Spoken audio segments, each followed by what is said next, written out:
तो welcome back friends. हमने इससे पहले लेक्चर में देखा था बेसिक ऑफ इफ एल्स। तो उम्मीद करते हैं आपको अच्छा लगा होगा लेक्चर। आप अपने कमेंट्स हमें कमेंट सेक्शन में बता सकते हैं, और कोई भी चीज़ जो आपको लग रहा हो कि हमें इम्प्रूवमेंट की ज़रूरत है, जहाँ पे आपको लग रहा है कि लेक्चर थोड़ा लैकिंग है, आप वो भी हमें कमेंट सेक्शन में बता सकते हैं। तो आज हम देखेंगे बेसिक इफ एल्स से थोड़ा आगे। तो लास्ट टाइम हमने देखा था कि इफ एल्स बेसिकली किसी कंडीशन पे अगर हम कोई चीज़ परफॉर्म करना चाहते हैं तो वो कंडीशन पे हम चेक लगा सकते हैं इफ़ और एल्स के थ्रू कि अगर ये कंडीशन ऐसी है तो ये चले, अगर ये कंडीशन नहीं है तो ये चले। लेकिन अगर हमारे पास एक से ज़्यादा कंडीशन है, अगर हमने कंडीशन ये रखी है कि मार्क्स B40 से ज़्यादा होने चाहिए और अटेंडेंस B40 से ज़्यादा होने चाहिए, ऐसे केस पे हम इफ़ और एल्स को यूज़ कैसे करें। तो जब आपके पास मल्टीपल कंडीशंस हैं तो हमने चेक लगाया if marks greater than 40 and अगर आपको दोनों चाहिए तो हमने लिखा इफ़ मार्क्स भी आपको 40 से ऊपर चाहिए और अटेंडेंस भी आपको 40 से ऊपर चाहिए, इसलिए हमने ऑपरेटर यूज़ किया है एंड। और एल्स अगर इनमें से एक भी कंडीशन सही नहीं है, या तो अटेंडेंस 40 से कम है या मार्क्स 40 से कम है, तो हमारा चलेगा एल्स। तो हम यहाँ डाल दें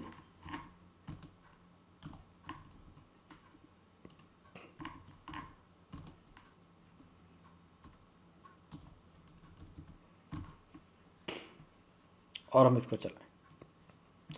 तो क्योंकि दोनों कंडीशंस हमारी ये फुलफ़िल कर रही हैं, तो एंड के केस में ये दोनों कंडीशन का ट्रू होना ज़रूरी है। एक भी कंडीशन को हम गलत कर लें तो आपको आ जाएगा फेल। तो अगर आपके पास मल्टीपल कंडीशंस हैं और वो दोनों आपको सही चाहिए तो आप यूज़ करोगे एंड।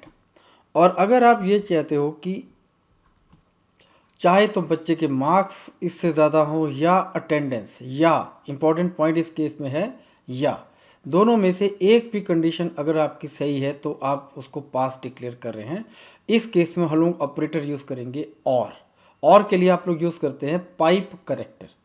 तो इस केस में अगर मार्क्स 40 से ऊपर हुए या अटेंडेंस 40 से ऊपर हुई तो इस ओवरऑल एक्सप्रेशन का रिजल्ट बन जाएगा ट्रू और आपको आउटपुट आ जाएगी पास।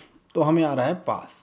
सिर्फ एक ही कंडीशन में हमारा रिजल्ट फॉल्स आएगा, जब दोनों ही कंडीशंस हमारी ट्रू नहीं है। तो ये है हमारा और एंड। अब आपने देखा होगा कि हमारे पास दो तरह के ऑपरेटर हैं, एक सिंगल और एक डबल और। सेम ही हमारे पास एंड में भी दो ऑपरेटर हैं, सिंगल एंड डबल एंड। मैंने आपको पहले बताया था कि जब हम आगे किसी लेक्चर में इस चीज़ को डिस्कस करेंगे कि इन दोनों में क्या डिफरेंस है, तो आज हम इस चीज़ को डिस्कस करते हैं कि इन दोनों में क्या डिफरेंस है। तो हम डिक्लेयर करेंगे दो बूलियन वेरिएबल्स, और मैं कहता हूँ a is equal to false, b is equal to true. और इस एक्सप्रेशन में हम लोग लिख रहे हैं बूलियन a, और दूसरे में मैं b को एक वैल्यू असाइन कर रहा हूँ, वो है फॉल्स। तो एक बार ध्यान से देख लें, पहली कंडीशन में मैं चेक ही लगा देता हूँ, इफ़ a इक्वल्स, तो हमारी पहली ही कंडीशन ट्रू है। इसका मतलब अब इस कंडीशन का फॉल्स या ट्रू होना कोई मतलब नहीं रखता, क्योंकि दोनों में से हमें एक ही कंडीशन ट्रू चाहिए और वो पहली ही कंडीशन हमारी ट्रू हो गई है। इसका मतलब इस कंडीशन की कोई भी रेलेवेंस, कोई इंपॉर्टेंस इस एक्सप्रेशन के लिए नहीं है, तो सिस्टम इसको स्किप भी कर सकता है। लेकिन सिंगल और के केस में सिस्टम फिर भी इसको चेक करता ही करता है। इसका मतलब ये इसको चलाएगा और बी को फॉल्स असाइन करेगा, और हमें यहाँ पे बी की वैल्यू आएगी फॉल्स। चेक करें, ये देखिए बी की वैल्यू आ गई हमें फॉल्स। अगर हम यहाँ लगा दें डबल पाइप करेक्टर, तो डबल पाइप करेक्टर को हम कहते हैं शॉर्ट सर्किट, क्योंकि अगर पहली ही कंडीशन हमारी ट्रू है, जैसे कि a डबल इक्वल्स फॉल्स, हमारी पहली ही कंडीशन ट्रू है, इसका मतलब ये कंडीशन चेक करने की अब कोई भी ज़रूरत नहीं है और डबल ऑपरेटर इसको चेक नहीं करेगा और आपको b की वैल्यू आएगी ट्रू। तो आपने देखा कि इस डबल और सिंगल और में फ़र्क ये है कि अगर सिस्टम को लगता है कि इसी पहली कंडीशन से ही रिज़ल्ट बन गया है, सेकंड कंडीशन को अब इवेल्युएट करने की ज़रूरत या चेक करने की ज़रूरत नहीं है, तो डबल ऑपरेटर इसको चेक करता ही नहीं। इसीलिए हम इसको कहते हैं ये फास्ट है, क्योंकि इस केस में ये कंडीशन तभी चेक होगी अगर ये कंडीशन हमारी फॉल्स है। अगर मैं इसको फॉल्स कर दूं तो दूसरी कंडीशन हमारी ज़रूर चेक होगी, ये देखो। और अगर यही कंडीशन हमारी ट्रू हो जाए तो दूसरी कंडीशन हमारी चेक नहीं होगी। यही डिफरेंस है एंड और डबल एंड।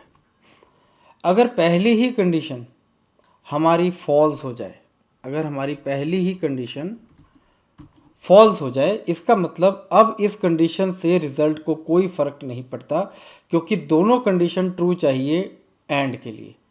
तो सिस्टम इस कंडीशन को चेक नहीं करेगा और आपको बी की वैल्यू आएगी ट्रू।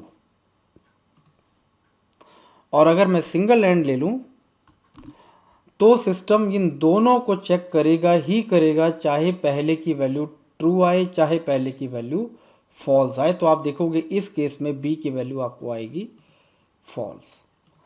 तो उम्मीद करते हैं कि आपको फ़र्क समझ आ गया होगा सिंगल एंड और डबल एंड ऑपरेटर का, सिंगल और डबल और ऑपरेटर का। और आपने देखा कि कैसे हम लोग मल्टीपल कंडीशंस का चेक लगा सकते हैं इफ़ और एल्स में।